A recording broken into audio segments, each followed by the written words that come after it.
ശ്രീലങ്കയുടെ പുതിയ president AK. Dissanayake ഏത് നിലപാട് സ്വീകരിക്കും വിദേശ നയത്തിൽ, എങ്ങനെ ഇന്ത്യയെയും ചൈനയെയും കാണും?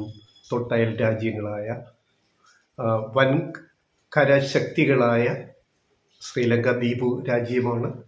വൻകര ശക്തികളായ ഏറ്റവും അടുത്ത് കിടക്കുന്ന ഇന്ത്യയോടും തൊട്ടപ്പുറത്തുള്ള ചൈനയോടും എങ്ങനെ നിലപാട് സ്വീകരിക്കും ദിസനായകെ സർക്കാർ എന്ന് ഞങ്ങൾ കഴിഞ്ഞ ദിവസത്തെ വീഡിയോയിൽ പറഞ്ഞിരുന്നു. അത് പറയാൻ കാര്യവും ഞങ്ങൾ സൂചിപ്പിച്ചു. കുറേ നാളുകളായിട്ട് ചൈനീസ് അനുകൂല നിലപാട് സ്വീകരിക്കുന്ന ശ്രീലങ്ക രാജപാക്സെ കുടുംബത്തിൻ്റെ ഭരണത്തിന് കീഴിൽ അതിൽ നിന്നുള്ള മാറ്റം ഉണ്ടാകുമോ? ചൈന വീണ്ടും മസിൽ പിടിക്കുമോ? സമ്മർദ്ദം ചെലുത്തുമോ ചൈന പക്ഷത്ത് നിൽക്കാൻ? ഈ ചോദ്യങ്ങളൊക്കെ ഉന്നയിച്ചിരുന്നു. അദ്ദേഹം ആദ്യമായിട്ട് പ്രസിഡൻ്റായ ശേഷം ആദ്യമായിട്ട് നൽകിയ ഒരു അഭിമുഖത്തിൽ കാര്യങ്ങൾ വ്യക്തമാക്കിയിട്ടുണ്ട്. അതായത് ഒരു പവർ ബ്ലോക്കിലും ചേരാതെ സ്വതന്ത്രമായ നിലപാട് സ്വീകരിച്ച് പുതിയ ശ്രീലങ്കൻ സർക്കാർ മുന്നോട്ട് പോകും.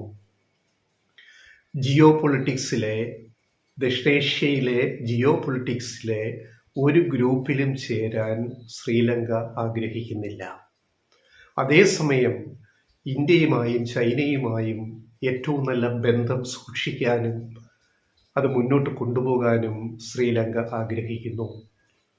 അപ്പോൾ രണ്ട് രാജ്യങ്ങളോടും, ഇന്ത്യയോടും ചൈനയോടും തുല്യ അടുപ്പം പാലിച്ചുകൊണ്ടുള്ള, അതേസമയം തുല്യ അകലം പാലിച്ചുകൊണ്ടുള്ള ഒരു വിദേശ നയമാണ് പുതിയ സർക്കാർ മുന്നോട്ട് കൊണ്ടുപോകുന്നതെന്നാണ് അദ്ദേഹം വ്യക്തമാക്കുന്നത്. അദ്ദേഹം പറഞ്ഞു, തൻ്റെ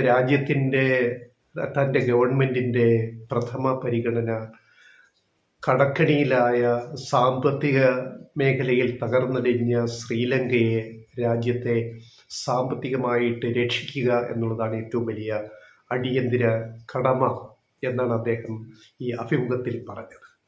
കാരണം IMF-ൽ നിന്ന്, ഇൻ്റർനാഷണൽ മോണിറ്ററി ഫണ്ടിൽ നിന്ന് $2.9 ബില്യൺ കടമെടുക്കൽ പാക്കേജാണ് നിലവിലുള്ളത്. അതിൽ കുറേ തുകയാണ് IMF ഇതിനകം കൊടുത്തിരിക്കുന്നത്. അതിനകം വലിയ വലിയ നിബന്ധനകൾ വെച്ചിട്ടുണ്ട്. ഇനിയും ബാക്കി വായ്പ കിട്ടേണ്ട ഈ പറയുന്ന $2.9 ബില്യൺ ബാക്കി കിട്ടേണ്ടുന്ന വിഹിതങ്ങൾ ഘട്ടം ഘട്ടമായിട്ടാണ് IMF കൊടുക്കുന്നത്. അത് സ്ഥാനമൊഴിഞ്ഞ മുൻ റനിൽ വിക്രമസിംഗെ ഗവൺമെൻറ് അതിൻ്റെ ചർച്ചകൾ നടത്തുന്ന ഘട്ടത്തിലാണ് പൊതു തിരഞ്ഞെടുപ്പ് വന്നത്.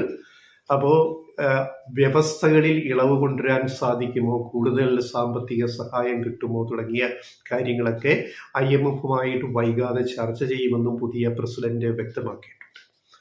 അപ്പോൾ തൻ്റെ രാജ്യം ഒരു ദരിദ്ര രാജ്യമായി മാറിക്കഴിഞ്ഞു എന്നാണ് അദ്ദേഹം പറഞ്ഞത്. സത്യമാണ്. മുൻ ഭരണകൂടങ്ങൾ രാജ്യത്തെ തകർത്ത് തരിപ്പണമാക്കി എന്നുള്ള കാര്യം ജനങ്ങളും തിരിച്ചറിഞ്ഞിട്ടാണല്ലോ പുതിയ ഒരു ശക്തിയെ അധികാരത്തിലേക്ക് കൊണ്ടുവന്നിരിക്കുന്നത്. അപ്പോൾ അതിൽ ഏറ്റവും പ്രധാനപ്പെട്ട വിഷയം എന്ന് പറയുന്നത്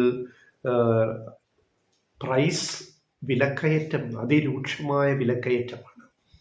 എല്ലാ സാധനങ്ങൾക്കും, ഇന്ധനങ്ങൾക്കും, ആഹാര വസ്തുക്കൾക്കും, എല്ലാത്തിനും വൻ വിലക്കയറ്റം. ശ്രീലങ്കൻ രൂപയുടെ മൂല്യം ഇടിഞ്ഞു താണു കിടക്കുന്നു. ഇത്രയുമൊക്കെ ഉള്ള അവസ്ഥയിൽ പ്രസിഡന്റ് മാത്രമേ ഇപ്പം തിരഞ്ഞെടുക്കപ്പെട്ടുള്ളൂ. പാർലമെന്റിൽ പുതിയ പാർട്ടിക്ക്, ജയിച്ചു വന്ന പാർട്ടിക്ക് നിലവിലുള്ള പാർലമെന്റിൽ 3 സീറ്റാണ് ഉണ്ടായിരുന്നത്. ആ പാർലമെന്റ് പിരിച്ചുവിടുമെന്ന് അദ്ദേഹം പ്രഖ്യാപിച്ചു. ഇന്ന് പിരിച്ചുവിട്ടിരിക്കുന്നു. ശ്രീലങ്കൻ പാർലമെന്റ് അദ്ദേഹം തൻ്റെ അധികാരം ഉപയോഗിച്ച് പിരിച്ചുവിട്ടു. നവംബർ 14 പുതിയ ഇലക്ഷൻ നടക്കുകയാണ് പാർലമെന്റിലേക്ക്. അദ്ദേഹം പറഞ്ഞ കാരണം, പ്രസിഡന്റായ താൻ 3 അംഗം മാത്രമുള്ള തൻ്റെ മുന്നണിയുടെ MP-മാരെ വെച്ചിട്ട് എങ്ങനെ തൻ്റെ ഗവൺമെൻറ് നയങ്ങൾ നടപ്പാക്കാൻ പറ്റും?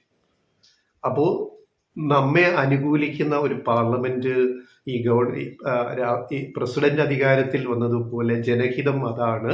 അപ്പോൾ പുതിയ ഒരു പാർലമെന്റ് വന്നേ തീരൂ. 1 വർഷം കാലാവധി ബാക്കിയിരിക്കുകയാണ് ശ്രീലങ്കൻ പാർലമെന്റ് ഇന്ന് എ.കെ. ദിസനായകെ പിരിച്ചുവിട്ടിരിക്കുന്നത്. സ്വാഭാവികമായിട്ടും വേഗം തന്നെ നടക്കുന്ന തെരഞ്ഞെടുപ്പിൽ അദ്ദേഹത്തിൻ്റെ മുന്നണിക്കും അദ്ദേഹത്തിൻ്റെ പാർട്ടി JVPക്കും ഭൂരിപക്ഷം കിട്ടുമെന്ന് നമുക്ക് പ്രതീക്ഷിക്കാം. അങ്ങനെയുണ്ടെങ്കിൽ പാർലമെൻറ്റിൻ്റെ പൂർണ്ണ പിന്തുണയോടെ ഒരു ഗവൺമെൻറ് മുന്നോട്ട് കൊണ്ടുപോകാനും ജനങ്ങളുടെ ദുരിതങ്ങൾ അകറ്റാനും അദ്ദേഹത്തിന് സാധിക്കും എന്നാണ് നമുക്ക് അദ്ദേഹത്തിൻ്റെ വാക്കുകളിൽ നിന്ന് നമുക്ക് മനസ്സിലാവുന്നത്. അദ്ദേഹം പറഞ്ഞ we are a bankrupt nation, ഞങ്ങൾ തകർന്ന് തരിപ്പണമായൊരു രാജ്യമാണ് സാമ്പത്തികമായിട്ട്. അപ്പം അത് തിരിച്ചു കൊണ്ടുവന്നേ പറ്റുകയുള്ളൂ. വിദേശ കടം വളരെ വലുതാണ്, എന്നാൽ കടമെടുക്കാതെ മുന്നോട്ട് പോകാനുമാവില്ല. ഇത്രയും കാര്യങ്ങളാണ് ഈ വിദേശ നയത്തെ സംബന്ധിച്ച് അദ്ദേഹം വ്യക്തമാക്കിയത്. കാരണം ശ്രീലങ്ക ഒരു കാലത്ത് വളരെ സമ്പന്നമായ ഒരു രാജ്യമായിരുന്നു.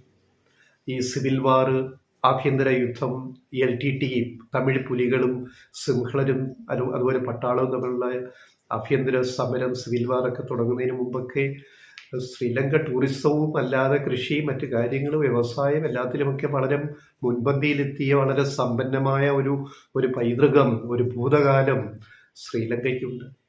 ആ ഗോൾഡൻ പീരീഡിലേക്ക് ശ്രീലങ്കയെ തിരിച്ചു കൊണ്ടുവരാവുന്നതേ ഉള്ളൂ ഇച്ഛാശക്തിയും പ്രായോഗിക ബുദ്ധിയുമുള്ള ഒരു ഗവൺമെൻറ് അവിടെ അധികാരത്തിൽ വരികയാണെങ്കിൽ. അപ്പോൾ എന്തായാലും ഇപ്പോൾ ഈ അദ്ദേഹം എടുത്തിരിക്കുന്ന ഈ നിലപാട്, അദ്ദേഹത്തിൻ്റെ ഫോറിൻ പോളിസി, ഞങ്ങൾ ഒരു പവർ ഗ്രൂപ്പിലും, അത് തൊട്ടയൽപ്പക്കത്ത് മാത്രമല്ല, ഇന്ത്യയും ചൈനയുമായിട്ട് മാത്രമല്ല, യൂറോപ്പിലായാലും മറ്റ് രാജ്യങ്ങളുമായ ആഫ്രിക്കയിലെ രാജ്യങ്ങളുമായിട്ടാണെങ്കിലും എല്ലാവരുമായിട്ട് ഞങ്ങൾ ഒരു തുല്യ ബന്ധം ആഗ്രഹിക്കുന്ന ഒരു പവർ ബ്ലോക്കിലും ചേരാൻ ഞങ്ങൾ ഉദ്ദേശിക്കുന്നില്ല എന്നാണ് AK ദിസ്നായകയെ വ്യക്തമാക്കിയിരിക്കുന്നത്. അത് വളരെ നല്ല ഒരു നിലപാടാണ്. ഒരു പുതിയ ഫോറിൻ പോളിസി, ശ്രീലങ്കൻ വിദേശ നയം അദ്ദേഹം അധികാരമേറ്റ് ഒരു ദിവസം കഴിയുമ്പോൾ തന്നെ അദ്ദേഹം പ്രഖ്യാപിച്ചിരിക്കുന്നു. ഒരു അവ്യക്തതയുമില്ലാതെ. ഞങ്ങൾ ആ വിഷയമാണ് ഇന്നലെ വീഡിയോയിൽ പറഞ്ഞത്. അദ്ദേഹം എന്തു പറയും, അദ്ദേഹത്തിൻ്റെ നിലപാട് എപ്പോൾ വ്യക്തമാക്കും, 24 മണിക്കൂറിനകം അദ്ദേഹം നിലപാട് വ്യക്തമാക്കി ഈ തൻ്റെ സർക്കാരിൻ്റെ വിദേശ നയം എന്തായിരിക്കും. ഇവിടെ ഒരു ചോദ്യം, ഇപ്പോൾ ചൈനയ്ക്ക് അനുകൂലമായ നിലപാട് എടുത്തുകൊണ്ട് വന്നിരുന്ന ഭരണകൂടം മാറി പുതിയ ഭരണകൂടം ഇത് പറയുമ്പോൾ ഇപ്പോൾ ചൈനയ്ക്ക് കൂടുതൽ സ്വാധീനം അവിടെയുണ്ട്. ഇപ്പം ഹമ്പൻടോട്ട രാജ്യാന്തര തുറമുഖം, കൊളംബോ രാജ്യാന്തര തുറമുഖം, അടുത്തടുത്ത് 2 രാജ്യാന്തര തുറമുഖമാണ് ശ്രീലങ്കയ്ക്കുള്ളത്. ഏറ്റവും കൂടുതൽ വിദേശ വിനിമയ വാണിജ്യ മേഖലകളിൽ ഏറ്റവും വലിയ മാറ്റങ്ങൾ ഉണ്ടാക്കുന്ന ഈ 2 തുറമുഖങ്ങളാണ്. അപ്പോൾ ഹമ്പൻടോട്ടയിൽ ചൈന നന്നായിട്ട് പിടിമുറുക്കിയിട്ടുണ്ട്. കൊളംബോ സീപോർട്ടിലും തുറമുഖത്തിലും ചൈനയ്ക്ക് ചില ടെർമിനൽ ക്ലെയിംസ് ഉണ്ട്. അതേപോലെ ഹമ്പൻടോട്ടയിലും കൊളംബോയിലും ഇന്ത്യയിൽ നിന്ന് അദാനി ഗ്രൂപ്പിന് സ്റ്റേക്ക് ഉണ്ട്. അപ്പോൾ ഇന്ത്യയും ചൈനയും വെറുപ്പിക്കാതെ മുന്നോട്ട് കൊണ്ടുപോകേണ്ടത് ദിസനായകയുടെ ആവശ്യം കൂടിയാണ്. പിന്നെ വിഴിഞ്ഞം തുറക്കുന്നത് കൊണ്ട്, ട്രയൽ റൺ വിജയിച്ച് മുന്നോട്ട് തുറക്കുന്നത് കൊണ്ട് അദാനി ഗ്രൂപ്പ് അദാനി പോർട്സിന് ചെയ്യുക, ഹമ്പൻടോട്ടയിലും കൊളംബോയിലും വരുന്ന ചരക്കുകൾ, കണ്ടെയ്നറുകൾ ഉൾപ്പെടെ നീക്കം അവർക്ക് വിഴിഞ്ഞത്തേക്ക് കൊണ്ടുവരാൻ കുറച്ചുകൂടെ എളുപ്പമാണ്. അപ്പോൾ വിഴിഞ്ഞത്തെ ബിസിനസ് കൂടുതൽ വിപുലീകരിക്കാനായിരിക്കും അദാനി പ്രധാനമായിട്ടും ആഗ്രഹിക്കുക, അദാനി പോർട്സ് ഗ്രൂപ്പ് ആഗ്രഹിക്കുക.